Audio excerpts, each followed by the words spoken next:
Nuestra Señora del Encuentro con Dios, Canal 27, el canal católico de Arequipa, presenta La Voz del Pastor.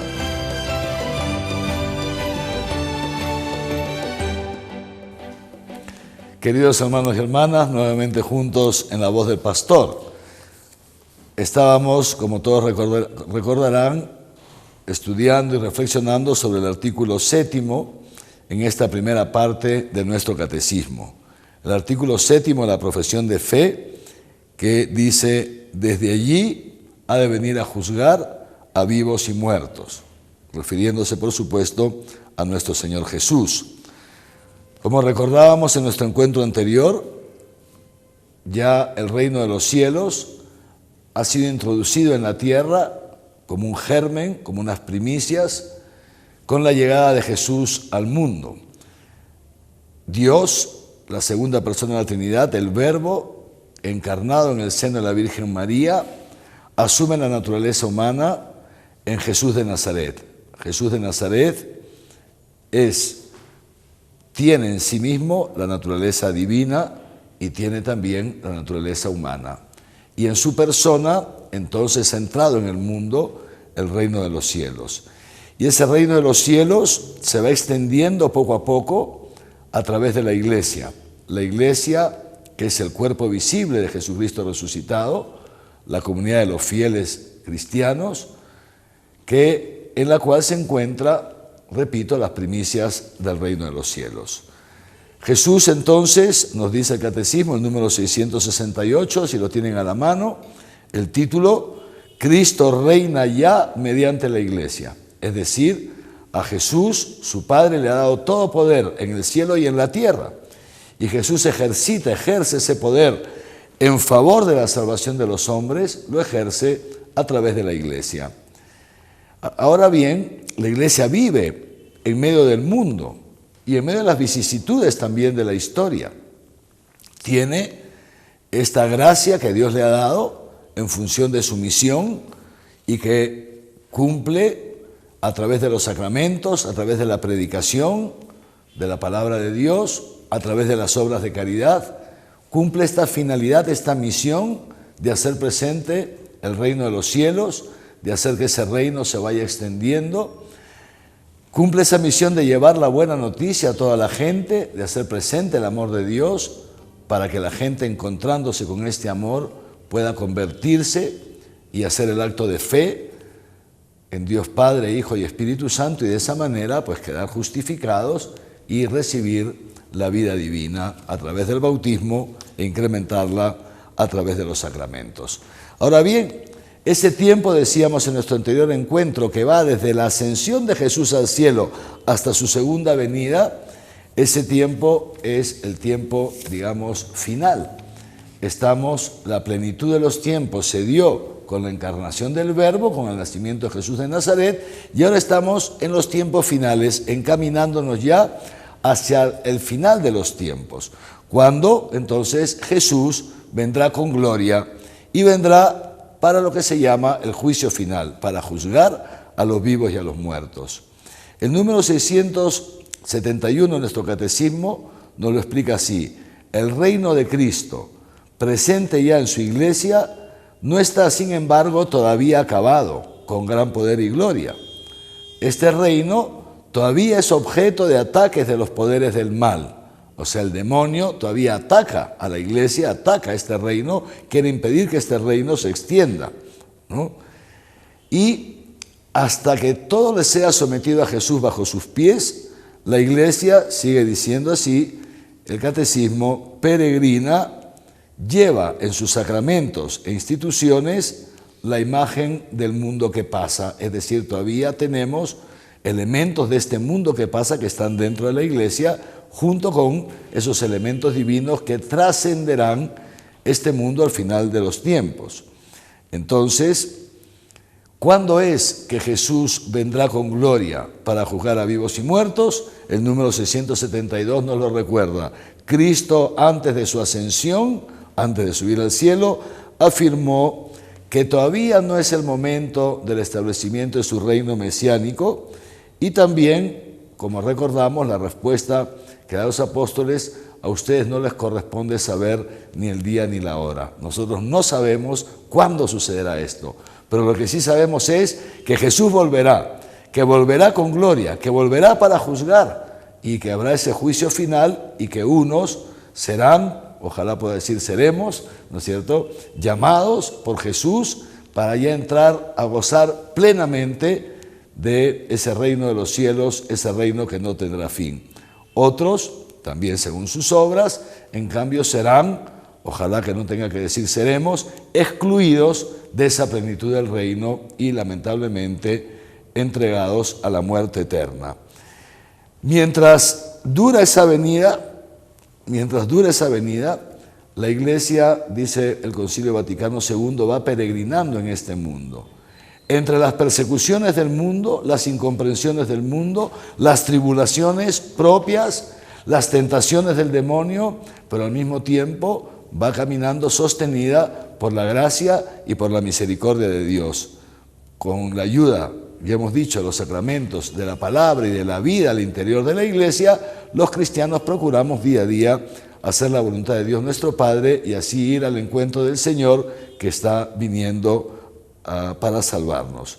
Es un tiempo, termina diciendo el número 672 del Catecismo, un tiempo de espera y de vigilia. Ahora bien, ¿cuándo se dará esa segunda venida?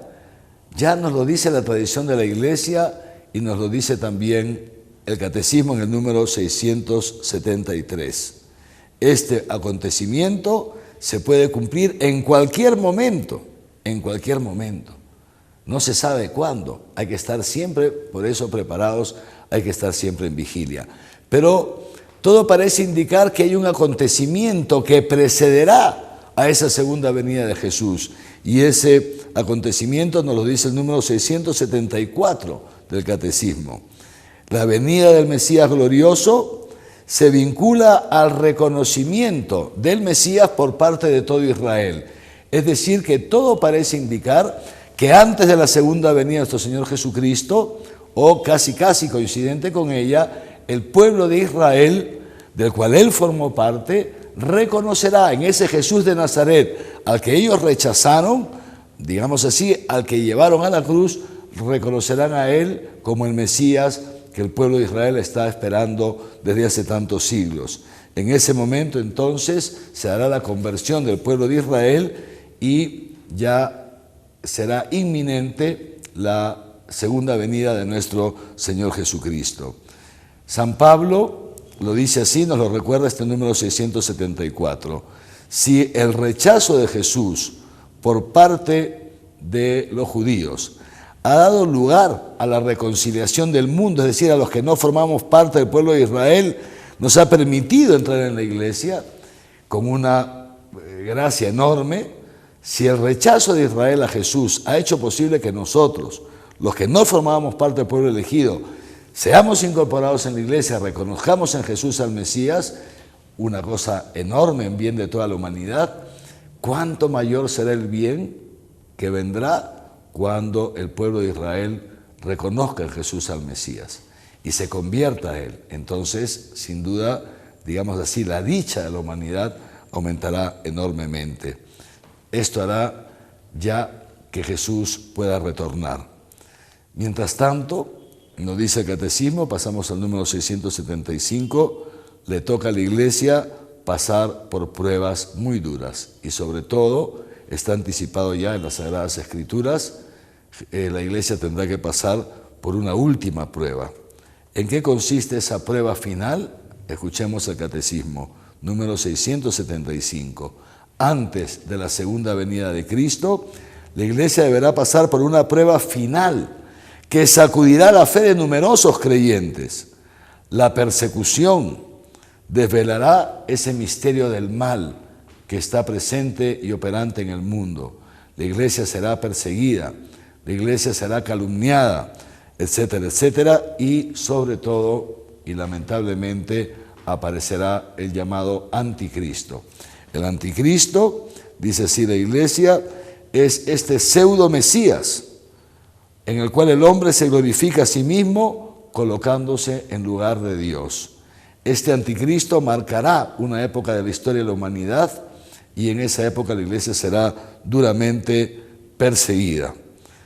Y entonces la iglesia, sigue diciendo el número 677, solo entrará en la gloria del reino de Dios a través de esta última Pascua, de esta última prueba de persecución, y en esa prueba la iglesia seguirá a su Señor, tanto en su muerte como en su resurrección. ¿Esto qué significa, hermanos? Esto es muy importante. Que, dice así el catecismo, el reino de Dios no se realizará, por tanto, mediante un triunfo histórico de la iglesia, en forma de un proceso creciente, sino por una victoria de Dios sobre el último desencadenamiento del mal, que hará descender desde el cielo a su esposa, es decir, el triunfo de Dios sobre el mal que se dará en el momento del juicio final. Yo quisiera detenerme un momento en esto, ¿por qué? Porque muchas veces nosotros u otras personas pretenden o podemos pretender, digamos así, referirnos o evaluar a la iglesia desde cánones o desde elementos meramente humanos. Y entonces, el hecho de que mucha gente abandone la iglesia, de que jóvenes o adultos ya no tomen en cuenta a Dios en su vida cotidiana, de que disminuya tal vez la asistencia de las personas a la misa, se puede querer interpretar como un fracaso de la iglesia. Y muchas veces se nos quiere presionar. Hombres que están perdiendo gente, tienen que ponerse al día, tienen que permitir el aborto, tienen que permitir el matrimonio gay, la iglesia tiene que modernizarse. Y esto realmente responde a un modo de pensar del mundo, mundano, pero no al modo de pensar de Dios, no a la esencia de la iglesia. Nosotros no hemos fundado la iglesia, nosotros no hemos establecido la doctrina de la iglesia, no la hemos inventado, no la inventó ni San Pedro ni San Pablo, ni los papas sucesivos o los obispos sucesivos. La doctrina de la iglesia es una doctrina dada por Dios, es la verdad revelada, y además ni siquiera el mismo Jesús la ha inventado.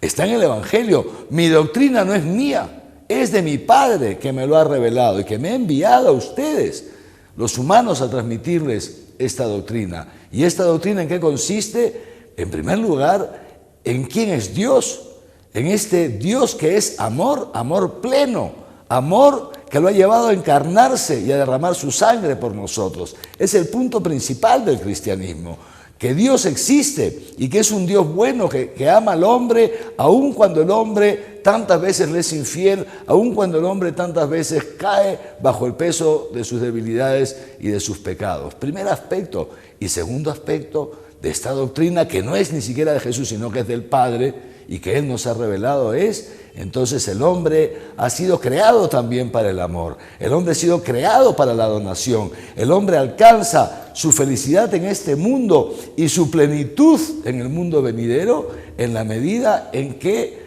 a semejanza de Dios, pueda vivir amando al prójimo, pueda vivir sirviendo al prójimo.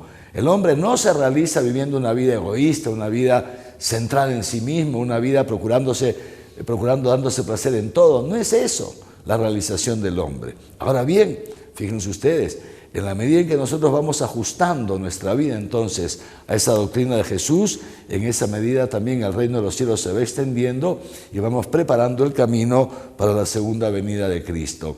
Sin embargo, como decíamos, también existe ese misterio del mal, ese misterio de iniquidad, esas potencias, esos espíritus del mal, el demonio y sus secuaces, que por todos los medios, usando muchas veces como instrumentos a los mismos hombres, a hombres y mujeres que lamentablemente su corazón se ha pervertido y en los cuales ya habita la malicia de un modo habitual, entonces el demonio, a través muchas veces de estas personas, persigue a la iglesia y quieren destruirnos y sobre todo quieren callarnos, que la iglesia no participe en los asuntos de la polis. En medio de toda esta persecución, que cada vez será más grande, que esta incomprensión que cada vez será mayor y que ya la experimentamos también en el Perú, en cierto sentido, pero en otros lugares mucho más, en medio de esta persecución, la iglesia se irá preparando para pasar esa última prueba del anticristo y de esa manera recibir a Jesús, que, como termina diciendo el catecismo, vendrá entonces para establecer este juicio final. ¿Y en qué consistirá este juicio final? Nos dice el número 678 al final, por favor, si lo podemos leer juntos, dice: la actitud con respecto al prójimo revelará la acogida o el rechazo de la gracia y del amor de Dios. Jesús, el último día, nos dirá: cuanto hicisteis a uno de estos mis hermanos, a mí me lo hicisteis. Es decir, al final de nuestros días seremos juzgados, decía San Juan de la Cruz, por el amor. Cuánto hemos amado a Dios, cuánto hemos amado a nuestros hermanos, cuánto hemos hecho por ellos. Cristo, concluimos, es Señor de la vida eterna. Él es el juez de vivos y muertos y adquirió este derecho por su cruz, en su sufrimiento en la cruz. Dios Padre le ha entregado al Hijo el derecho de juzgarnos al final de los tiempos. Ahora Jesús, dijo él, que no ha venido a juzgar al mundo, sino a salvar al mundo. Y nos ha dejado en su vida terrena y a través de la iglesia todos los medios para que cuando Él vuelva podamos nosotros alcanzar esa salvación. Esos medios, lo hemos dicho ya, primero, nos está insistiendo mucho el Papa en esto, la lectura orante de la Biblia. El Papa nos recomienda a todos leer cada día por lo menos un trocito de la Biblia, espero que lo estemos haciendo. Segundo, la participación en los sacramentos, el sacramento de la confesión, el poder acogernos al perdón de nuestros pecados. El sacramento de la Eucaristía, la participación activa en la Santa Misa, el poder recibir el cuerpo y la sangre de Cristo. La participación en la vida de la iglesia que nos va purificando, que nos va santificando, son los medios que Dios nos da para que cuando su Hijo Jesús vuelva podamos estar entre el número de los elegidos. Yo quisiera entonces terminar, queridos hermanos y hermanas, haciéndoles esta invitación. Estoy seguro que todos ustedes que me escuchan, igual que yo, todos queremos llegar a la salvación eterna. Pues bien, tenemos los medios a nuestro alcance. Démosle gracias a Dios por estar en su iglesia. Démosle gracias a Dios por todos esos medios que Él nos ha dado y pidámosle, por intercesión de nuestra mamita de Chapi, que sepamos acoger esos medios de nuestra salvación. Oración, lectura de la Biblia, participación activa en los sacramentos y a través de ellos acoger entonces esa gracia para poder vivir haciendo el bien a los demás, amando a Dios sobre todas las cosas y a nuestro prójimo como a nosotros mismos. De esa manera, cuando vuelva Jesús, estaremos preparados para irnos con Él al cielo. Que los bendiga Dios Todopoderoso, Padre, Hijo y Espíritu Santo, y que su bendición nos acompañe siempre. Amén.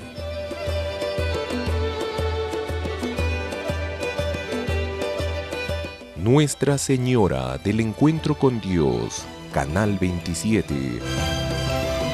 El Canal Católico de Arequipa presentó La voz del pastor.